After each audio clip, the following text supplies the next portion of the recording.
أعوذ بالله من الشيطان الرجيم. بسم الله الرحمن الرحيم. الحمد لله رب العالمين الرحمن الرحيم مالك يوم الدين إياك نعبد وإياك نستعين اهدنا الصراط المستقيم صراط الذين أنعمت عليهم غير المغضوب عليهم ولا الضالين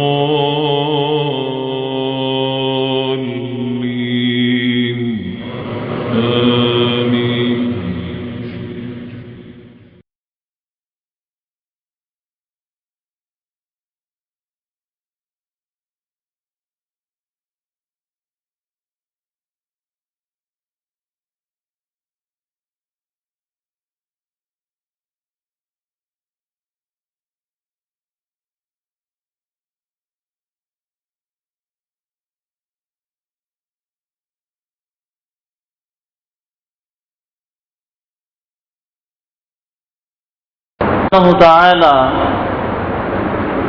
குர்ஆனிலே பல்வேறு விதமான விஷயங்கள் குறித்து பேசுகிறார்.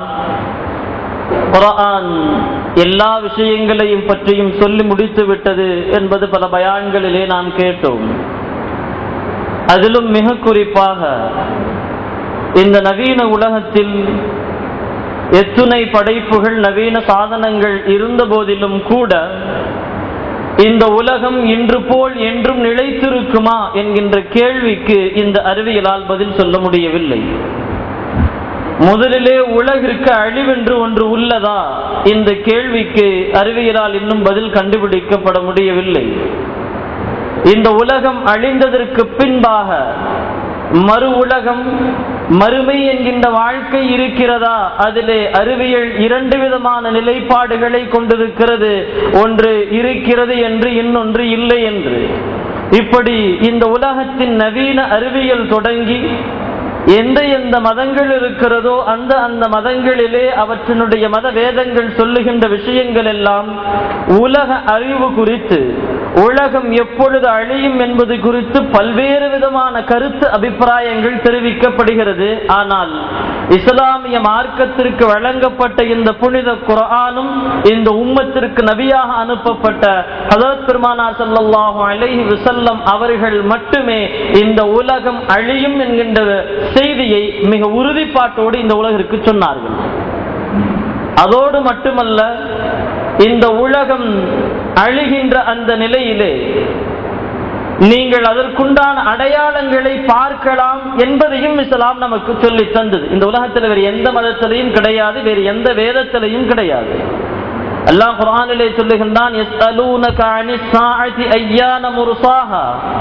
நபியே, உங்களிடத்தில் கயாமத் எப்பொழுது வரும் என்று அவர்கள் கேட்கிறார்கள். நீங்கள் சொல்லுங்கள், யஸ்அலூனக அனிஸ் ஸாஅத்தி அய்யான முர்சாஹா ஃபீமா அன்த மின் ذிக்ராஹா. அது அல்லாஹ்விற்கு மட்டுமே தெரியும் என்று நீங்கள் சொல்லுங்கள். அது எந்த நாளிலே எப்படி நடக்கும் என்பதை அல்லாஹ் மட்டுமே அறிவான். நீங்கள் நபி, அவர்களுக்கு எச்சரிக்கை செய்யக்கூடிய நபியாக இருக்கிறீர்கள் என்கின்ற அந்த வசனத்தை அல்லாஹ் குர்ஆனிலே நமக்கு சொல்லித் தருகிறான். ஆனால் ஹஜ்ரத் பெருமானார் ஸல்லல்லாஹு அலைஹி வஸல்லம் அவர்கள் இந்த உலகத்திலே வாழ்ந்த காலையிலே இந்த கயாமத்தின் நெருக்கத்திலே வரக்கூடிய பல்வேறு விதமான சிற்சில அடையாளங்களை நமக்கு சொல்லித் தந்தார்கள். நாம் பெரிய பெரிய அடையாளங்களை கேட்டிருப்போம் பயான்களிலே. கயாமத்தினுடைய நெருக்கத்திலே ஒரு பெரிய அடையாளங்கள், தஜ்ஜால் வருகை தொடங்கி ஈசா அலைஹிஸ்ஸலாம் அவர்கள் வருகிறார்கள், மஹதி அலைஹிஸ்ஸலாம் அவர்கள் யுத்தம் செய்கிறார்கள் என்பது குறித்துண்டான விஷயங்கள் நமக்கு தெரியும். இது அத்துணையும் கயாமத்தின் நெருக்கத்திலே நடக்கக்கூடிய கயாமத்தின் அடையாளங்களை பற்றி காட்டக்கூடிய மிகப்பெரிய அடையாளங்கள். ஆனால் அதற்கு முன்பாகவே பெருமானார் ஸல்லல்லாஹு அலைஹி வஸல்லம் அவர்கள் சொல்லித் தருகிறார்கள், சில விஷயங்கள் இருக்கிறது. அந்த சின்ன விஷயங்களை எல்லாம் இந்த உலகத்திலே நீங்கள் கண்டால் அது எல்லாம் கயாமத்திற்குண்டான அடையாளத்தை உங்களுக்கு முன்கூட்டியே தெரிவித்து விட்டது என்கிறார்கள் பெருமானார். பல்வேறு விதமான அடையாளங்கள் ஹதீஸ்களிலே பெருமானார் ஸல்லல்லாஹு அலைஹி வஸல்லம் அவர்கள் பல செய்திகளை நமக்கு சொல்லித் தருகிறார்கள். அதிலே இப்படியும் ஒரு நபிமொழி இருக்கிறது. கியாமத்தின் நெருக்கத்திலே ஒரு கணவன் தன் தாய் தந்தையை உதறிவிட்டு, ஒரு திருமணம் முடித்ததற்கு பின்பாக திருமணத்திற்கு முன்பு வரைக்கும் தன்னை பெற்றெடுத்த தாய் தந்தை என்று உயிரோடு இருந்த, பாசத்தோடு அன்போடு அரவணைப்போடு இருந்த மகன், அந்த மகன் திருமணத்திற்கு பின்பாக கணவன் என்கின்ற அந்தஸ்தை அடைந்ததற்கு பின்பாக தன்னை பெற்றெடுத்த தாயை உதறி தள்ளுவான், தன்னை வளர்த்தெடுத்த தந்தையை உதறி தள்ளுவான். பெருமானா ஸல்லல்லாஹு அலைஹி வஸல்லம் அவர்கள் சொல்கிறார்கள், நம்ம பாஷையில சுருக்கமா சொல்றதாக இருந்தால், எல்லா நபர்களும் தன் மனைவியினுடைய பேச்சை கேட்பார்கள். இந்த விஷயம் உலகத்திலே பரவலாக நீங்கள் கண்டுவிட்டால் தெரிந்து கொள்ளுங்கள், கயாமத்தின் நெருக்கத்திலே நீங்கள் இருக்கிறீர்கள் என்று. இது இன்றைக்கு யதார்த்தம். அதுதான் திருமணத்திற்கு முன்பு வரைக்கும் ஒரு நிலைப்பாடு, திருமணத்திற்கு பின்பு வரைக்கும் தாயாரோ தந்தையாரோ அவர்களெல்லாம் ஒரு மூன்றாம் நிலை மனிதர் என்ற சிந்தனையை நாம் கொள்கிறோம். காரணம், அல்லாஹுடைய ஏற்பாடு இதுவெல்லாம். கயாமத்தின் நெருக்கத்தை அல்லாஹ் இப்படியெல்லாம் அறிவித்து தருகிறான் என்பதாக ஹதீஸிலே நாம் பார்க்கிறோம். ஹஜ்ரத் பெருமானா ஸல்லல்லாஹு அலைஹி வஸல்லம் அவர்கள் சொல்கிறார்கள் ஹதீஸிலே, கயாமத்தின் நெருக்கத்திலே செருப்பு பேசும் என்று. செருப்பு எப்படி பேசும்? செருப்பு பேசுவதற்கு முதலிலே வாய்ப்பு இருக்கிறதா? நிச்சயமாக. இன்றைய நவீன அறிவியல் உலகத்தால் தன் எதிரிகளை கண்காணிப்பதற்கு என்ன வழிகளிலே சூழ்ச்சிகளை செய்ய முடியுமோ, தந்திரங்களை செய்ய முடியுமோ, அதை செல்போனிலே பார்க்கின்ற அந்த சாதனங்களை செருப்பிலே, ஷூவிலே பயன்படுத்தி அந்த ஷூவின் மூலமாக விஷயத்தை எதிரிக்கு தெரிவிக்கவும் முடியும், படத்தின் காட்சியாக, வீடியோவாக. அதே போன்று பிற மனிதர்கள் பேசுகின்ற பேச்சை அந்த செல்போன் சாதனங்கள் செருப்பிலே அல்லது ஷூவிலே மறைக்கப்பட்டு பேசப்படுகின்ற விஷயங்கள் அதன் மூலமாக அடுத்த நபருக்கு கேட்கக்கூடிய வழிமுறை நிச்சயமாக இந்த அறிவியலால் இன்று செய்ய முடியும். பெருமானா ஸல்லல்லாஹு அலைஹி வஸல்லம் அவர்கள் அதைத்தான் சொன்னார்கள், கயாமத்தின் நெருக்கத்திலே செருப்பு பேசும் என்று.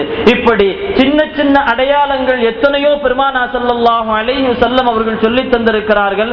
குர்ஆனிலே நாம் பார்க்கிறோம். குர்ஆனிலே அல்லாஹ் சொல்லுகிறான், கயாமத்து எப்பொழுது என்று கேட்கின்ற அந்த கேள்விக்கு அல்லாஹ் சொல்லுகின்ற ஒரே பதில், அது அல்லாஹ்விற்கு மட்டும் தான் தெரியும். ஆனால் பெருமானா ஸல்லல்லாஹு அலைஹி வஸல்லம் அவர்கள் ஒரு 20-25 அல்ல, ஏராளமான சிற்சிறு அடையாளங்களை நமக்கு ஹதீஸ்களிலே சொல்லி தருகிறார்கள். கயாமம் நெருங்கி விட்டது என்பதற்கு முதல் அடையாளம் என்ன தெரியுமா? பெருமானா ஸல்லல்லாஹு அலைஹி வஸல்லம் அவர்கள் சொல்கிறார்கள், நான் இந்த உலகத்திற்கு நபியாக அனுப்பப்பட்டதே கயாமத்தின் நெருக்கத்தை அறிவிக்கக்கூடிய ஒரு விஷயம் என்றார்கள். காரணம், இந்த உலகத்தின் கடைசி நபி ஹஜ்ரத் பெருமானா ஸல்லல்லாஹு அலைஹி வஸல்லம் அவர்கள். இதற்கு அடுத்ததாக எந்த நபியும் வரப்போவதில்லை. உலகம் முற்று பெற போகிறது. பெருமானா ஸல்லல்லாஹு அலைஹி வஸல்லம் அவர்கள் சொன்னார்கள், இந்த உலகத்தின் கடைசி நபியாக நான் வந்துவிட்டேன், எனவே நீங்கள் தெரிந்து கொள்ளுங்கள், கயாமத்து நெருங்கிவிட்டது.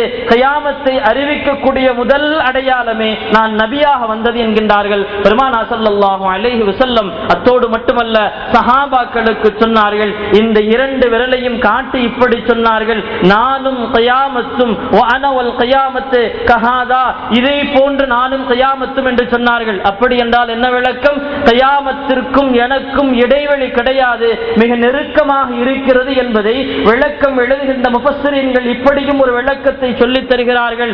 இந்த விரலுக்கும் எவ்வளவு உயரத்திலே இடைவெளி இருக்கிறதோ அவ்வளவுதான் இடைவெளி பெருமானாருக்கும் கயாமத்திற்கும் மத்தியிலே. காரணம், பெருமானா ஸல்லல்லாஹு அலைஹி வஸல்லம் அவர்கள் ஆதம் அலைஹிஸ்ஸலாம் அவர்கள் தொடங்கி ஈசா அலைஹிஸ்ஸலாம் அவர்கள் வரைக்கும் பல்வேறு நபிமார்கள் இந்த உலகத்திலே வந்தார்கள். இறுதி நபியாக பெருமானா ஸல்லல்லாஹு அலைஹி வஸல்லம் அவர்கள் வந்துதித்திருக்கிறார்கள். விளக்கம் எழுதுகின்ற முஹத்திஸீன்கள் சொல்கிறார்கள், இந்த விரலின் உயரத்திலே நீங்கள் என்ன இடைவெளியை காண்கிறீர்களோ அதுதான் கயாமத்தினுடைய இடைவெளி என்கிறார்கள். பெருமானா ஸல்லல்லாஹு அலைஹி வஸல்லம் அவர்கள் கயாமத்தினுடைய முதல் அடையாளமே நான் நபியாக வந்தது என்பதாக சொல்லுகிறார்கள். இரண்டாவது அடையாளம், குஃபார்கள், மக்கத்தினுடைய குறைஷிகள் என்னிடத்திலே, பெருமானாரே நீங்கள் எங்களுக்கு ஒரு சில அத்தாட்சிகளை காட்ட வேண்டும், அந்த அத்தாட்சிகளை நீங்கள் காட்டினால் உங்களுக்கு ஈமான் கொள்கிறோம் என்பதாக சொன்னார்கள். நிலவை பிளங்கள் என்பதாக. பெருமானா ஸல்லல்லாஹு அலைஹி வஸல்லம் அவர்கள் நிலவை பிளந்த அந்த வரலாறு நமக்கு முழுமையாக தெரியும். குர்ஆனிலே பார்க்கிறோம், அல்லாஹ் ஜல்ல சுப்ஹானஹு தஆலா இக்தரபத்திஸ் ஸாஅத்து வன்ஷக்கல் கமர், இக்தரபத்திஸ் ஸாஅத்து கியாமத் நெருங்கி விட்டது, வன்ஷக்கல் கமர் கமர் பிளந்து விட்டது, நிலவு பிளந்து விட்டது என்று சொல்கிறான். இந்த இரண்டு ஆயத்தும் ஒன்றோடு ஒன்று சேர்ந்து அடுத்தடுத்து வருவதை பார்க்கின்ற முஃபஸ்ஸிரீன்கள் சொல்கிறார்கள், பெருமானார் அவர்கள் தங்கள் வாழ்க்கையிலே அற்புதமாக வெளிப்படுத்திய நிலவை இரண்டாக பிளந்ததும் கியாமத்தை முன்கூட்டியே அறிவிக்கக்கூடிய ஒரு அடையாளம் என்பதாக சொல்லுகிறார்கள். பெருமான் அவர்கள் எந்த நிலவை இரண்டாக பிளந்தார்களோ அந்த நிலவை பிளந்ததும் கியாமத்தின் அடையாளம். மூன்றாவதாக பெருமானா ஸல்லல்லாஹு அலைஹி வஸல்லம் அவர்கள் தபூக்குனுடைய யுத்தத்திலே ஹஜ்ரத் அவுஃப் ரலியல்லாஹு அன்ஹு இடத்திலே சொல்கிறார்கள், 6 விஷயங்களை சொல்கிறேன் அவுஃபே, இந்த 6 விஷயங்களும் இந்த உலகத்திலே நடந்துவிட்டால் கியாமத் மிக சமீபமாக இருக்கிறது, உலகம் மிக சீக்கிரமாக அழிந்துவிடும் என்பதை நீங்கள் தெரிந்து கொள்ளுங்கள். ஹஜ்ரத் அவுஃப் ரலியல்லாஹு அன்ஹு அவரிடத்திலே தபூக்குனுடைய யுத்தத்திலே பெருமானா ஸல்லல்லாஹு அலைஹி வஸல்லம் அவர்கள் சொல்கிறார்கள், 6லே முதல் விஷயம் மௌத்தி, நான் மரணமடைந்து விட்டால் எனக்கு பின்பாக கியாமத் மிக சீக்கிரம் வந்துவிடும் என்பதை நீங்கள் தெரிந்து கொள்ளுங்கள் என்றார்கள் பெருமானார் ஸல்லல்லாஹு அலைஹி வஸல்லம் அவர்கள். பெருமானார் நம்மை விட்டு மரணித்து விட்ட அந்த செய்தி நமக்கு சஹாபாக்களுக்கு கவலையளித்திருந்த போதிலும் கூட பெருமானார் ஸல்லல்லாஹு அலைஹி வஸல்லம் அவர்கள் சொல்லித் தருகின்ற பாடம், கியாமத்தின் நெருக்கத்தை என் மரணத்திலிருந்து நீங்கள் தெரிந்து கொள்ளுங்கள் என்றார்கள். 6 அடையாளங்கள்ல சின்ன சின்ன அடையாளங்கள் தான். இந்த 6 அடையாளங்களில் ஏகதேசம் எல்லா அடையாளங்களும் வந்துவிட்ட நிலைமையை நாம் இன்ற உலகத்திலே பார்க்கலாம். பெருமானார் ஸல்லல்லாஹு அலைஹி வஸல்லம் அவர்கள் 6 அடையாளங்களிலே இரண்டாவதாக சொல்லி காட்டுகிறார்கள், பைத்துல் முகத்தஸ் வெற்றி பெறும் என்கிறார்கள். பைத்துல் முகத்தஸ் வெற்றி பெறும். அந்த வெற்றி பெறக்கூடிய அந்த செய்தியை வைத்து தெரிந்து கொள்ளுங்கள், அது கியாமத்தின் அடையாளம் என்று. ஹஜ்ரத் உமர் ரலியல்லாஹு அன்ஹு அவர்களுடைய காலத்திற்கு முன்பு வரைக்கும் பைத்துல் முகத்தஸ் நஸ்ரானிகளின் கைவசத்திலே கைப்பற்றி அவர்கள் இருந்தார்கள். ஹஜ்ரத் உமர் ரலியல்லாஹு அன்ஹுடைய ஆட்சியிலே ஹிஜ்ரி 16 உமர் ரலியல்லாஹு அன்ஹு அவர்கள் படையை அனுப்புகிறார்கள். அனுப்புகின்ற படை பைத்துல் முகத்தஸை வெற்றி கொண்டது. இது முதல் வெற்றி. இரண்டாவதாக அந்த உமர் ரலியல்லாஹு அன்ஹு அவர்கள் கலீஃபாக்களுடைய ஆட்சிக்கு பின்பாக பைத்துல் முகத்தஸை திரும்பவும் எதிரிகள் கைப்பற்றுகிறார்கள். இது இறைவனின் ஏற்பாடு. ஸலாஹுத்தீன் அய்யூபி ரலியல்லாஹு அன்ஹு அவர்களுடைய அந்த கிலாஃபத்தினுடைய ஆட்சியிலே ஹிஜ்ரி 583 மீண்டும் பைத்துல் முகத்தஸ் வெற்றி கொள்ளப்படுகிறது. ஸலாஹுத்தீன் அய்யூபி அவர்களால் பைத்துல் முகத்தஸ் வெற்றி கொள்ளப்படுகிறது. அவர்களுக்கு பின்பாக நீண்ட காலம் கழித்து கைப்பற்றினார்கள். இன்று வரைக்கும் வெற்றி கொள்ளப்பட முடியவில்லை. நம்முடைய பள்ளியாக இறையில்லமாக இருந்த போதிலும் இஸ்லாமியர்கள் சென்று தொழுவதற்கல்ல, அங்கு சென்று பார்ப்பதற்கும் கூட இன்று அனுமதி இல்லை. காரணம், பெருமானார் ஸல்லல்லாஹு அலைஹி வஸல்லம் அவர்கள் சொல்கிறார்கள், இப்படி இஸ்லாத்தின் எதிரிகளால் கைப்பற்றப்பட்டிருக்கின்ற பைத்துல் முகத்தஸ் எப்பொழுது வெற்றி கொள்ளப்படுதோ தெரிந்து கொள்ளுங்கள், அது கியாமத்தின் அடையாளம் என்பதாக பெருமானார் ஸல்லல்லாஹு அலைஹி வஸல்லம் அவர்கள் சொல்லித் தருகிறார்கள். கண்ணியத்திற்குரிய அல்லாஹ்வின் நல்லடியார்களே, குர்ஆனின் மிக முக்கியமான அற்புதங்களிலே, மனித சிந்தனைக்கு அப்பாற்பட்ட விஷயங்களே குர்ஆன் பேசும் என்பதிலே இந்த கியாமத்தின் அடையாளத்தை, உலக அழிவு குறித்து பேசுகின்ற குர்ஆனின் வசனத்தை நாம் சாட்சியமாக சொல்லலாம். ஹஜ்ரத் பெருமானார் ஸல்லல்லாஹு அலைஹி வஸல்லம் அவர்கள் சொன்னார்கள், அந்த பைத்துல் முகத்தஸ் வெற்றி கொள்ளப்படக்கூடிய அந்த தருணத்திலே எந்த இஸ்ரவேலர்கள் இன்று காசாவை அடித்துக் கொண்டிருக்கிறார்கள், பைத்துல் முகத்தஸை கைப்பற்றி இருக்கிறார்கள், நிம்மதியாக இஸ்லாமியர்களை வாழ விடவில்லை, அல்லாஹ் இவர்களை பின்னால் அழிப்பான். எப்படி அழிப்பான்?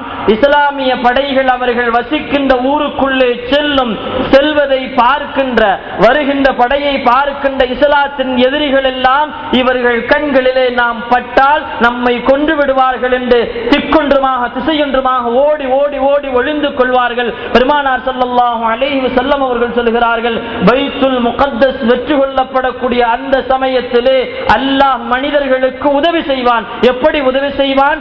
எந்த மனிதன், எந்த எதிரி ஒரு மனத்திற்கு பின்னால், ஒரு பெரிய பாறைக்கு பின்னால் ஒளிந்திருந்தால் அந்த மரமும் அந்த பாறையும் பேசும். ஒரு இஸ்லாமியனிடத்திலே இவனை தேடி வந்தாய், அவன் எனக்கு பின்பாக ஒளிந்து கொண்டிருக்கிறான், உனக்கு நான் அறிவித்து விட்டேன், அவனை இனிமேலும் நீ விடாதே என்று ஒவ்வொரு மரமும் என்று பேசுமாம், ஒவ்வொரு கல்லும் என்று பேசும், ஒவ்வொரு பாறையும் இஸ்லாமியனுக்கு யகூதியும் நசரானியும் ஒளிந்திருக்கின்ற அந்த செய்தியை எடுத்து சொல்லும். இந்த இஸ்லாமியர்கள் பைத்துல் முகத்தஸை கைப்பற்றுவதற்காக வேண்டி சென்றவர்கள் ஒளிந்து கொண்டிருக்கின்ற நபர்களை மரத்தின் வழியாக, பாறையின் வழியாக தெரிந்து கொண்டு கொலை செய்வார்கள் என்கின்ற விஷயத்தை பெருமானார் ஸல்லல்லாஹு அலைஹி வஸல்லம் அவர்கள் சொல்லித் தருகிறார்கள். கண்ணியத்திற்குரிய அல்லாஹ் நல்லடியார்களே, ஒரு மிகப்பெரிய யுத்த களத்திற்கு பின்னால் தான் பைத்துல் முகத்தஸினுடைய வெற்றி கிடைக்கும். அந்த வெற்றியிலே பல்வேறு விதமான சேதாரங்கள் ஏற்பட்டாலும் கூட பைத்துல் முகத்தஸ் நம் கைக்கு வரும். பெருமானார் ஸல்லல்லாஹு அலைஹி வஸல்லம் அவர்கள் சொன்னார்கள், அந்த நிலைமை வந்துவிட்டால்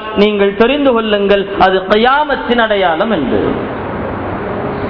சின்ன சின்ன அடையாளங்கள் நிறைய இருக்கு, நிறைய. நான் ரொம்ப முக்கியமான விஷயங்களாக சொல்லிக் கொண்டு வருகிறேன். மிஷ்காத்துல் மசாபிஹ் என்கின்ற ஹதீஸ் கிரந்தம், ஆலிம்களுக்கு மதரசாவில் நபிமொழி பாடம் அந்த ஹதீஸ் கிரந்தம் நடத்த ஆரம்பிப்பாங்க. அதுல அந்த ஹதீஸினுடைய ஆரம்பத்திலே ஒரு சில விஷயங்கள் வரும். அதுல ஜிப்ரீல் அலைஹிஸ்ஸலாம் அவர்கள் சில நேரங்களிலே சஹாபாக்களுக்கு ஒரு சில விஷயங்களை கற்றுத்தர வேண்டும் என்கின்ற அடிப்படையிலே மனித தோற்றத்திலே வந்து பெருமானாரிடத்திலே அமர்ந்து, இவர்கள் ஒரு மாணவனாக அமர்ந்து கொள்வார்கள், பெருமானாரை ஆசிரியராக வைத்துவிட்டு பல்வேறு விதமான கேள்விகளை கேட்பாங்க. அது பல நேரங்களில் நடந்திருக்கு. சஹாபாக்கள் எல்லாம் அமர்ந்திருக்கிறார்கள். அமர்ந்திருக்கின்ற சஹாபாக்களுக்கு மத்தியிலே பெருமானார் அமர்ந்திருக்கிறார்கள். ஒரு மனிதர் வருகிறார்.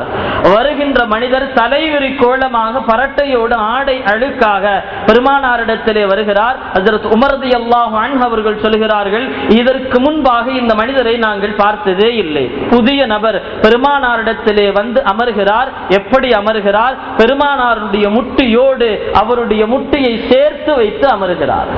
சேர்த்து வைத்து அமர்கிறார். அமர்ந்து விட்டு கேட்கிறார், யா ரசூலுல்லாஹ் அக்பிர்னி மல் இஸ்லாம், இஸ்லாம்னா என்னன்னு சொல்லுங்க. பெருமானார் ஸல்லல்லாஹு அலைஹி வஸல்லம் அவர்கள் இஸ்லாம்னா என்ன பதிலை சொல்கிறார்கள்? அக்பிர்னி மல் ஈமான், ஈமான்னா என்னன்னு சொல்லுங்க. பெருமானார் அவர்கள் ஈமான்னா என்ன பதில்னு சொல்றாங்க.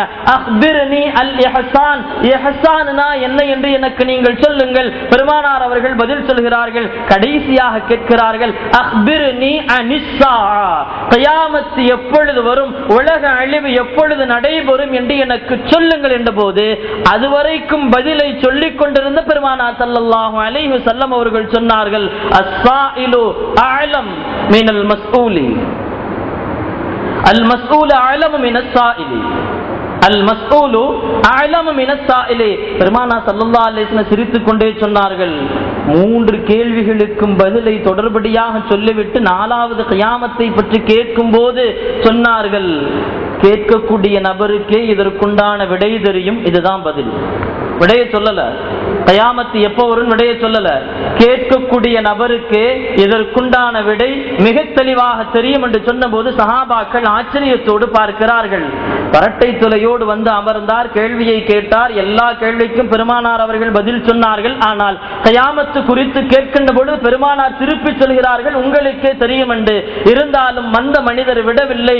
சொன்னார், எனக்கு நீங்கள் அதனுடைய அடையாளங்களை சொல்லித்தாருங்கள், அதனுடைய அடையாளங்களை சொல்லித்தாருங்கள். ஒரு 3-4 அடையாளங்களை அந்த ஹதீஸிலே ஹஜ்ரத் பெருமானார் ஸல்லல்லாஹு அலைஹி வஸல்லம் அவர்கள் சொன்னார்கள். கியாமத்தின் நெருக்கத்திலே நீங்கள் பார்த்து கொள்ளலாம், செருப்பு தைக்கக்கூடிய ஒரு தொழிலாளி இந்த உலகத்தினுடைய தலைவனாக வந்து நிற்பான். செருப்பு தைக்கக்கூடிய ஒரு தொழிலாளி இந்த மக்களினுடைய தலைவராக, அரசியல் தலைவராக வந்து இருப்பார். இது கியாமத்தின் அடையாளம் என்றார்கள் பெருமானார் ஸல்லல்லாஹு அலைஹி வஸல்லம் அவர்கள். ஆடு மேய்ப்பான், ஆனால் அவனுக்கு 10-15 மாடிகள் உயரம் கொண்ட கட்டிடங்கள் இருக்கும். அவன் ஏழையாக இருக்க மாட்டான், ஆனாலும் ஆடை மேய்ப்பான். ஆடு மேய்க்கக்கூடியவனுக்கு இவ்வளவு சொத்தா என்று ஆச்சரியப்படக்கூடிய அளவிற்கு சொத்துகளும் காரு பங்களாக்களும் வீடுகளும் அவனிடத்திலே குமியும். அது கியாமத்தின் அடையாளம் என்று தெரிந்து கொள்ளுங்கள்.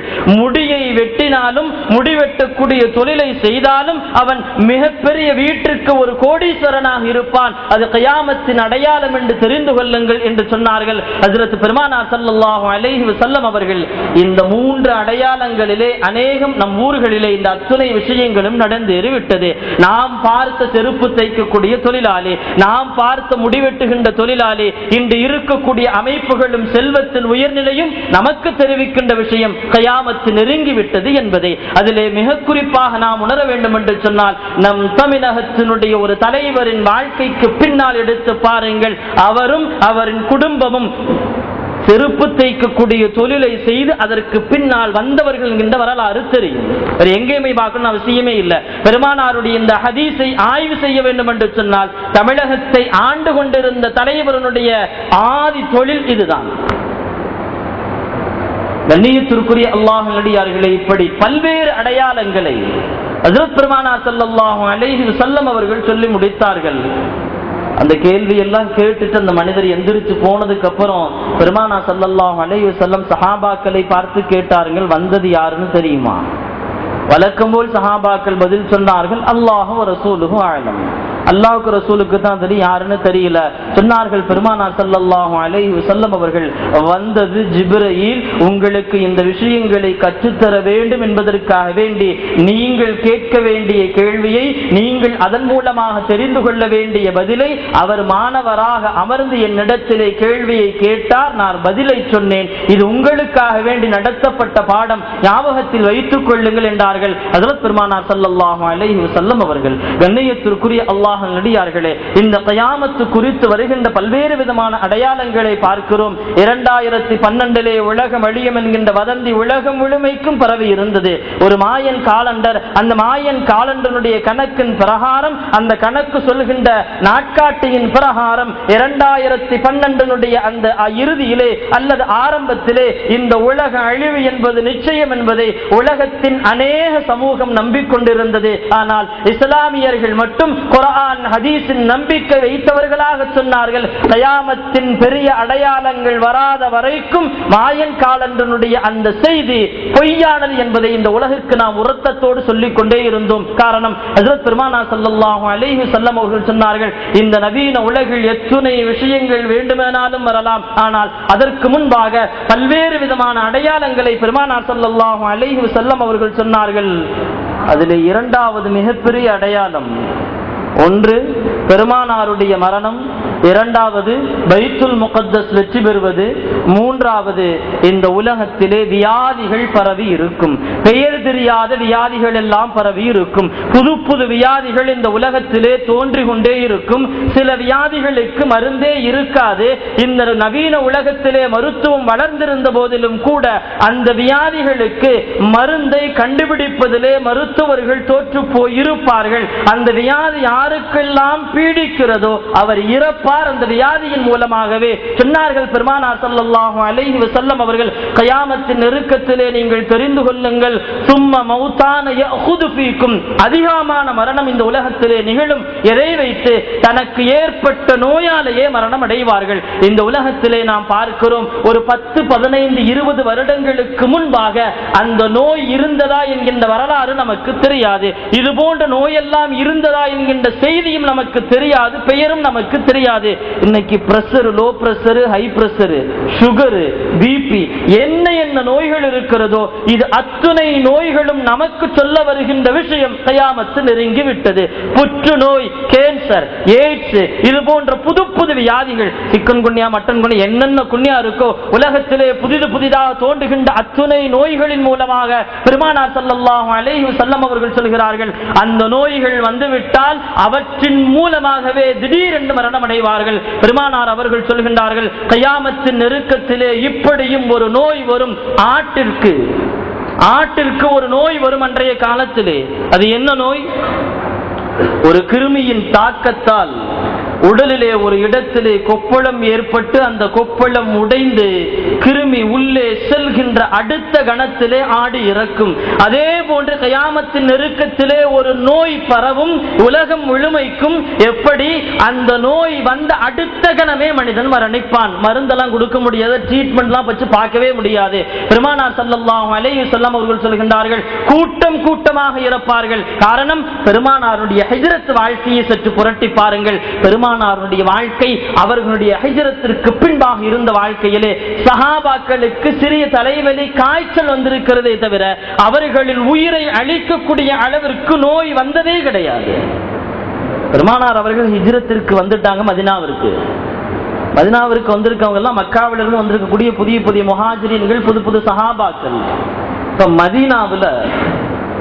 மதீனாவுல ஒரு புதிய மருத்துவர் வந்து குடியேறுகிறார். எதற்குனா, புது புது ஊருக்காரங்க, மக்கள் தொகை பெருகிருச்சு, வேற டாக்டர்லாம் யாருமே இல்லை, இவங்களுக்கு ஏதாவது நோய் காய்ச்சல் தலைவலினா நம்ம ட்ரீட்மெண்ட் பார்ப்போமேன்னு ஒரு புதிய மருத்துவர் மதீனாவிற்குள் வந்து அமருகிறார். ட்ரீட்மெண்ட் 2வது பட்சம், கொஞ்சம் ஏதாவது கிடைக்குமே அந்த நோக்கம்தான். ஆனால் மிகப்பெரிய ஒரு ஆச்சரியம், ஒரு 4-5 மாதங்களுக்கு பின்பாக அவர் பெருமானாரிடத்திலே வந்தார். யார சொல்லலாம், இங்கே இருந்தா ஏன் பொழப்பு ஓடாது, நான் வீட்டுக்கு போறேன். இங்கே இருந்தா ஏன் பொழப்பு ஓடாது, நான் வீட்டுக்கு போறேன். பெருமானார் ஸல்லல்லாஹு அலைஹி வஸல்லம் கேட்டாங்க, என்ன ஆச்சு அப்படின்னு. மக்கால இருந்து மதீனாவுக்கு இங்க வந்து எல்லாம் குடியேறினீங்க, நீங்க வந்ததுக்கு அப்புறம் இந்த ஊர்ல ஒரு காய்ச்சல் இல்ல, ஒரு தலைவலி இல்ல, ட்ரீட்மெண்ட் பார்க்கறதுக்கு எனக்கு வலியும் இல்ல, ஒரு 10 ரூபாய் காசுக்கு வலி இல்லாம இருக்கு, இதுக்கு மேல இங்க இருந்தனா என்னால பொழப்பு நடத்த முடியாது, நான் ஏன் ஊருக்கு போறேன். அதுல பெருமானார் ஸல்லல்லாஹு அலைஹி வஸல்லம் அவர்கள் சொன்னார்கள், குர்ஆனாக ஏற்றுக்கொண்ட இந்த சஹாபாக்களுக்கு, நபிமொழியாக ஏற்றுக்கொண்ட இந்த சஹாபாக்களுக்கு அல்லாஹ் கொடிய வியாதிகளை கொண்டு சோதிக்க மாட்டான். உங்களுக்கு மருத்துவம் செய்வதற்கு இங்கே நீங்கள் இருக்க வேண்டிய அவசியம் இல்லை. ஏன்னா குர்ஆனே ஷிஃபாஉல் லிமா ஃபிஸ் சுதூர், குர்ஆன் உடலின் நோய்க்கு மருந்தாக இருக்கிறது. சஹாபாக்களுக்கு அல்லாஹ் அவற்றின் மூலமாக மருத்துவத்தை தருவான், நீங்கள் செல்லலாம் என்கின்ற அனுமதியை 2வது தடவை அந்த மருத்துவர் வந்து கேட்கின்ற பொழுது சொன்னார்கள் என்கின்ற வரலாற்றை பார்க்கிறோம். அதற்கு அடுத்து பெருமானார் ஸல்லல்லாஹு அலைஹி வஸல்லம் அவர்களுடைய வஃபாத்திற்கு பின்பாக ஹிஜ்ரி 18 உமர் ரலியல்லாஹு அன்ஹுடைய ஆட்சி காலத்திலே, அவர்களின் ஆட்சியிலே இஸ்லாமிய பகுதியிலே, மிக குறிப்பாக இஸ்லாமிய பகுதியிலே ஹிஜ்ரி 18 ஷாம் தேசத்திலே காலரா பரவியது. சமீப காலம் வரைக்கும் உங்களுக்கு தெரியும், நம் வீட்டிலே இருந்த மூதாதையர்கள் அவர்களினுடைய அந்த காலத்திலே இந்த காலராவுக்கோ அம்மைக்கோ மருந்து கண்டுபிடிக்கப்படல. காலரா ஏற்பட்டு பல மனிதர்கள் இறந்து போனார்கள், மஞ்சள் காமாலை ஏற்பட்டு பல மனிதர்கள் இறந்து போனார்கள், அம்மை ஏற்பட்டு பல மனிதர்கள் இறந்து போனார்கள். காரணம், அங்கு மருத்துவம் இல்லை. ஹிஜ்ரி 18 உமர் ரலியல்லாஹு அன்ஹுடைய ஆட்சி காலம். ஷாம் தேசத்திலே 25,000 இஸ்லாமியர்கள் இறந்தார்கள். காரணம் காலரா. 25,000 இஸ்லாமியர்கள் காலராவால் இறந்தார்கள். காரணம், பெருமானார் ஸல்லல்லாஹு அலைஹி வஸல்லம் அவர்கள் சொன்னார்கள், கியாமத்தினுடைய அந்த நெருக்கத்தை நீங்கள் தெரிந்து கொள்ளுங்கள். இந்த உலகத்திலே புது புது நோய்கள் வரும், கூட்டம் கூட்டமாக மனிதர்கள் இறப்பார்கள் என்று. அதிலே மிக குறிப்பாக எழுதப்படுகின்ற விஷயம், ஷாம் தேசத்திலே இருந்த 25,000 நபர்களிலே மிக குறிப்பாக தலை சிறந்த சஹாபாக்களும் காலரா நோயால் இறந்தார்கள். ஹஜ்ரத் முஆத் இப்னு ஜபல் ரலியல்லாஹு அன்ஹு அவர்கள் காலரா நோயால் இறந்தார்கள். ஹஜ்ரத் அபூ உபைதா ரலியல்லாஹு அன்ஹு அவர்கள் காலரா நோயால் இறந்தார்கள். ஹஜ்ரத் ஷர்ஹபீல் ரலியல்லாஹு அன்ஹு அவர்கள், ஹஜ்ரத் ஃபضل இப்னு அப்பாஸ் இப்னு அப்துல் முத்தலிப் ரலியல்லாஹு அன்ஹு அவர்கள் சஹாபாக்களில் தலை சிறந்த இடத்தை பெற்றிருந்த மிகப்பெரிய சஹாபாக்களும் ஷாம் தேசத்திலே ஏற்பட்ட காலரா நோயால் இறந்தார்கள் என்கின்ற வரலாற்றை சொல்லுகின்றார்கள் முஹத்திஸீன்கள். காரணம், பெருமானார் ஸல்லல்லாஹு அலைஹி வஸல்லம் அவர்கள் சொன்னார்கள், கியாமத்தின் நெருக்கத்திலே இந்த உலகத்திலே புது புது நோய்கள் பரவும், அவற்றின் மூலமாக பல்வேறு விதமான மனிதர்கள் இறப்பார்கள் என்கின்ற செய்தியை பெருமானார் சொன்னார்கள். கண்ணியத்திற்குரிய அல்லாஹ்வின் நல்லடியார்களே, இரவு படுத்தால் காலையிலே எழுந்திருக்கின்ற போது ரூஹ் இல்லை, கேட்டால் ஸ்ட்ரோக், இல்லாட்டி ஹார்ட் அட்டாக். 2 பதில் தான். ஒன்னு ஸ்ட்ரோக், இல்லைன்னா ஹார்ட் அட்டாக். பெருமானார் ஸல்லல்லாஹு அலைஹி வஸல்லம் சொன்ன அந்த வார்த்தையை பார்க்கிறோம், கயாமத்தின் நெருக்கத்திலே நோய்கள் பரவும் புதிது புதிதாக. இதுக்கு முன்னாடி ஸ்ட்ரோக்குங்கிற வார்த்தையோ ஹார்ட் அட்டாக்ங்கிற வார்த்தை யாருக்குமே தெரியாது. ஏன் சுகருங்கிற வார்த்தை கூட யாருக்குமே தெரியாது, பிபிங்கிற வார்த்தை கூட யாருக்குமே தெரியாது. முன்னாலாம் ஏதாவது மயக்க வந்துச்சுன்னா என்ன ட்ரீட்மெண்ட் பண்ணுவாங்களா எனக்கு தெரியல, உங்களுக்கு தெரிந்திருக்கலாம். ஆனால் இன்றைக்கு பொறுத்த வரைக்கும் ஒரு 40 வயசு கடந்துருச்சு, டாக்டர்கிட்ட காய்ச்சல் நீங்க போன உடனே டாக்டர் என்ன தலைவலியா காய்ச்சலா எதுவுமே கேட்கறது இல்ல. வயசு என்ன? 40 வயசு. 40 ஆச்சுல, அப்பனா இதெல்லாம் வரத்தான் செய்யும், அது தடுக்கலாம் முடியாது. பிபியும் சரி சுகரும் சரி இதெல்லாம் காலத்தின் கட்டாயம். 40 வயசு வந்தா கம்பல்சரி. எப்படின்னா 40 வயசுக்கு அப்புறம் தலையில நரமுடி வர்றது எப்படி இயற்கையோ அல்லாஹ் எப்படி ஏற்படுத்தி வைத்திருக்கிறானோ, 40க்கு அப்பால் பிபியும் சுகரும் இன்று இல்லாமல் இருப்பதுதான் ஆச்சரியம்.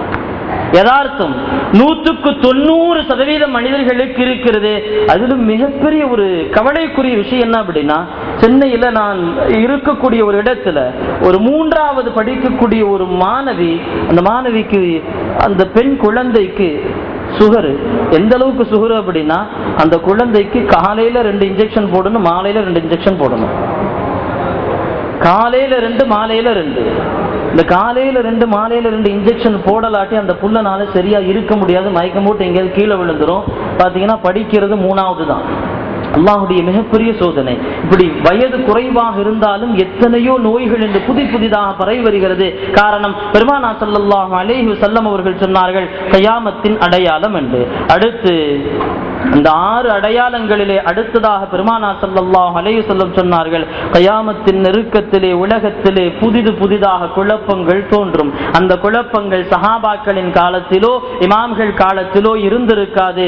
தடியெடுத்தவனெல்லாம் தண்டல்காரன் என்ற அடிப்படையிலே பேச தெரிந்தவனெல்லாம் தலைவன் என்று வருவான். அவற்றின் மூலமாக புதிதாக கொள்கைகள் பேசப்படும், குழப்பங்கள் ஏற்படுத்தப்படும். அந்த கொள்கை குழப்பங்கள் வந்துவிட்டால் நீங்கள் தெரிந்து கொள்ளுங்கள், கயாமத்தின் அடையாளம் என்று. ஆபாசமான காட்சிகள் மனிதன் பார்க்க வேண்டாம் என்று நினைத்து ஒதுங்கினாலும், ஆனால் அவனுக்கு முன்பாக ஆபாசமான காட்சிகள் காட்டப்படும் என்று நாம் பார்க்கிறோம். சாலையை நடக்கின்ற போது பார்க்க வேண்டாம் என்று திரும்பிக் கொண்டாலும், இங்கு இல்லை என்றாலும் இங்கு சுவரொட்டிகள் நம் கண்களிலே படத்தான் செய்கிறது.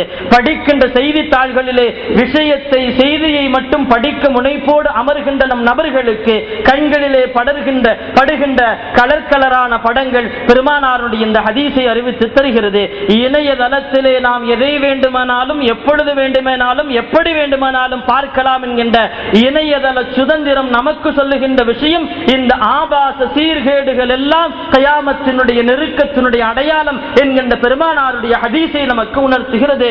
அடுத்து பெருமானார் ஸல்லல்லாஹு அலைஹி வஸல்லம் அவர்கள் சொன்னார்கள், கொள்கை குழப்பம் மட்டுமல்ல, இந்த கொள்கை குழப்பங்களை தாண்டி ஆபாசமான படங்களும் ஆபாசமான செய்திகளும் உலகம் முழுமைக்கும் விரும்பி மக்களால் பார்க்கப்படும், பரப்பப்படும். அடுத்து சொன்னார்கள், வட்டியும் லஞ்சமும் உலகம் முழுமைக்கும் பரவி இருக்கும். ஒரு மனிதன் கயாமத்தின் நெருக்கத்திலே வட்டி வேண்டாம் என்று ஒதுங்கினாலும் அவற்றினுடைய வாடையாவது நிச்சயமாக நுகருவான். அது காலத்தின் கட்டாயம் மட்டுமல்ல, கயாமத்தினுடைய அடையாளம் என்றார்கள் பெருமானார் ஸல்லல்லாஹு அலைஹி வஸல்லம் அவர்கள்.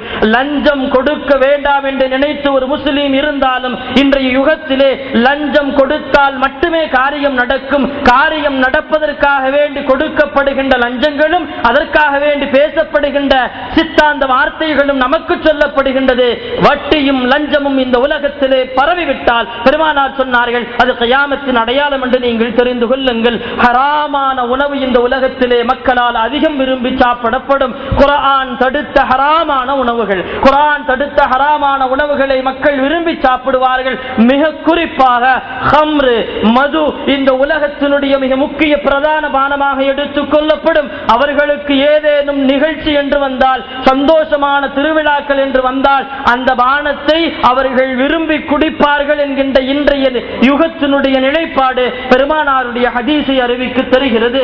விபச்சாரம் உலகத்தின் முழுமைக்கும் பரவி இருக்கும், வீதிகளிலே பரவி இருக்கும். அத்தோடு மட்டுமல்ல, கயாமத்தின் நெருக்கத்திலே ஒரு மனிதன் விபச்சாரம் செய்கின்ற அந்த பெண்ணிடத்திலே சொல்லுவான், அவள் அருகிலே நிற்பாள். அந்த பெண்ணை பார்த்து சொல்லுவான், இங்கு நிற்காதே, அங்கு சென்று நீ உன்னுடைய தொழிலை செய் என்று சொன்னார்கள். சொல்லுவான் அந்த மனிதன். இது கயாமத்தின் நெருக்கத்திலே ஒரு மனிதன் இந்த விபச்சாரத்தை சாலையின் ஓரங்களிலே அவன் கண்களால் பார்ப்பான், அவன் கண்களிலே விபச்சாரம் செய்வது தெரியும், இருந்தாலும் அந்த இடத்தை விட்டு அப்பாற்பட்டு சிறிது தூரத்திலே நிற்பான், அது அத்தனையும் அவன் கண்களுக்கு தெரியும் என்றார்கள் பெருமானார் ஸல்லல்லாஹு அலைஹி வஸல்லம் அவர்கள். இது அத்தனையும் கியாமத்தினுடைய அடையாளம் என்றார்கள். அத்தோடு மட்டுமல்ல, ஆடை என்பது உடலை மறைக்கக்கூடிய விஷயம், மானத்தை மறைக்கக்கூடிய விஷயம். கியாமத்தின் நெருக்கத்திலே ஆடை அணியப்படும், ஆனால் மறைக்கப்பட வேண்டிய உறுப்புகள் மறைக்கப்படாது.